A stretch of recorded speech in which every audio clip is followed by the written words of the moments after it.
이 시간 예수님은 왜 죽으셔야만 했는가에 대해서 함께 말씀을 나누겠습니다. 왜 예수님이 죽으셔야만 했는가라는 질문은 성경이 속죄라고 부르는 것과 관련이 되어 있습니다. 속죄는 예수 그리스도께서 그의 죽음으로 인간의 죄가 초래한 모든 문제를 완전하게 처리하셨다는 것을 의미합니다.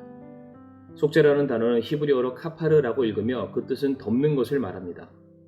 영어로는 참 재미있는 뜻을 우리가 발견할 수 있는데 영어로 속죄는 atonement라고 우리가 읽습니다. 이 단어를 나누게 되면 각각의 단어가 하나씩의 의미를 가지고 있습니다. 바로 at one month, 즉 하나됨을 의미하게 되는 것입니다. 인간의 타락으로 인해 하나님과 사람은 둘이 됨으로써 서로의 간격이 벌어지고 분리가 되고 말았습니다. 속죄의 목적은 이 둘로 나뉘어졌던 것을 다시 하나가 되도록 하는 것에 있습니다. 속죄에 대해서 세 가지 원리가 기초가 되는데 첫 번째로는 바로 덮음의 원리입니다. 이집트에서 첫 번째 6월절 밤에 이스라엘 백성의 안전은 전적으로 어린 양의 피 흘림과 그 덮음 아래에서 그들의 생명이 달려 있었습니다. 이와 마찬가지로 갈보리 십자가에서 흘려진 예수 그리스도의 보혈은 그분을 구주로 믿는 모든 자들의 죄를 덮게 됩니다. 예수 그리스도의 피 아래 있는 모든 것은 완전한 안전과 생명을 보장받게 되는 것입니다. 두 번째로 지불을 통한 화목의 원리입니다. 속죄라는 단어는 신약에서 한 번 사용되었는데 로마서 5장 11절의 말씀입니다. 그러할 뿐 아니라 우리가 우리 주 예수 그리스도로 말미암아 이제 속죄를 받았으며 그분을 통해 또한 하나님을 기뻐하느니라. 죄로 말미암아 피조물 되었던 인간은 창조주 하나님으로부터 떠나 있게 되었습니다. 그러나 하나님의 독생자 예수 그리스도의 죽으심으로 말미암아 모든 죄값이 대신하여 지불되었습니다. 예수 그리스도로 말미암은 이 속죄의 사역은 죄인과 거룩하신 하나님의 관계를 다시 하나가 되도록 회복시켜 주시는 데 있습니다. 이렇게 회복된 관계를 통해 인간은 원래 하나님께 올려드려야 될 찬양과 영광을 돌려드리게 되는 거룩하고 선한 일에 다시금 쓰여지게 되는 것입니다. 세 번째로 대속의 원리입니다. 예수님께서는 우리의 죄를 대신하여 죽으심을 당하셨습니다. 마가복음 10장 45절 말씀에 사람의 아들은 섬김을 받으러 오지 아니하고 도리어 섬기며 자기 생명을 많은 사람의 대속물로 주려 왔느니라 하시니라 라고 말씀하셨습니다. 하나님은 죄를 알지 못한 예수님을 우리를 대신하여 죄로 삼으셨습니다.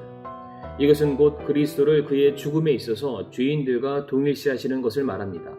그리스도께서 우리의 죄의 값을 대신하여 짊어지심으로 말미암아 율법에 의해 선언된 바로 저주, 죄의 심판으로부터 우리를 자유케 만들어 주셨습니다. 이처럼 그리스도께서 우리를 대신하여 죄의 문제를 담당하신 것을 성경은 대속이라고 말하기도 합니다. 이사야 53장 5절 말씀에 그러나 그는 우리의 범법들로 인해 보상을 당하고 우리의 불법들로 인해 상하였노라. 그가 징벌을 받음으로 우리가 화평을 누리고 그가 채찍에 맞음으로 우리가 고침을 받았도다. 이미 이와 같은 속죄의 모습은 구약시대의 제사를 통해서 우리가 얼마든지 발견할 수 있습니다. 그러나 구약의 제사는 사람을 대신한 동물의 피를 흘렸던 것이며 죄인을 대신한 제사장 역시 자신의 죄의 문제를 해결하지 않고서는 다른 사람들을 위해서 혹은 민족을 위해서 그가 속죄의 제사를 돌려드릴 수가 없었습니다. 그러나 죄 없으신 그리스도께서는 자신을 위한 속죄가 필요 없는 분이셨습니다. 그분은 온 인류의 죄를 위해 자신의 피와 생명을 바치셨던 것입니다. 예수님께서 단번에 드리신 속죄의 제사는 영원히 죄를 속죄하기에 충분했습니다. 히브리서 9장 26절에 그랬더라면 그분께서 반드시 세상의 창건 이래로 자주 고난을 당하셨어야 할 것이라. 그러나 이제 세상 끝에 그분께서 단 한 번 나타나사 자신을 희생물로 드려 죄를 제거하셨느니라. 예수님께서 십자가 위에서 다 이루었다라고 외치셨습니다. 그러나 이것은 자신의 죽음이 이르렀다는 외침이 아니라 죄에 대한 궁극적이고 최종적인 제사가 완성되었음을 선언하시는 메시지였습니다. 그렇기 때문에 다른 것을 통한 구원의 계획을 찾거나 대처할 필요가 없다는 것을 성경이 말하고 있는 것입니다. 더불어 예수 그리스도의 속죄의 사역은 완전하였습니다.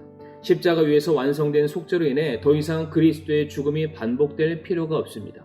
모든 죄인들은 오직 예수 그리스도의 십자가 공로만을 통해서 구원을 얻을 수 있게 된 것입니다.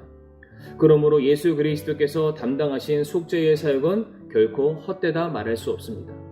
아버지께서 그에게 주신 자들, 바로 예수께서 피 흘려 사신 모든 자들은 단 한 명도 잃어버리지 아니하고 다 구원하신다라고 말씀하셨기 때문이기도 합니다. 말씀을 마무리하겠습니다. 모든 인간은 자신의 그 죄값을 갚을 능력이 그들에게 없습니다. 누군가 빚을 지고 그 빚을 갚을 능력이 없을 때 대신해서 누군가 그 빚을 갚아주게 된다면 그 빚은 당연히 탕감이 될 것입니다. 이처럼 우리를 불쌍히 여기신 하나님께서 아들이신 예수 그리스도를 이 땅에 죄 없는 완전한 사람으로 보내셔서 우리의 죄값을 십자가 위에서 친히 이루셨던 그 속죄의 사역을 우리가 기억하면서 오늘도 우리가 받은 구원의 기쁨과 감사함으로 말미암아 이제는 예전에 죄인 되었던 그 모습이 아니라 거듭난 주의 백성으로서 거룩한 하나님의 자녀로서 오늘도 이 하루 살아가시는 우리 사랑하는 성도님들이 되시기를 바랍니다.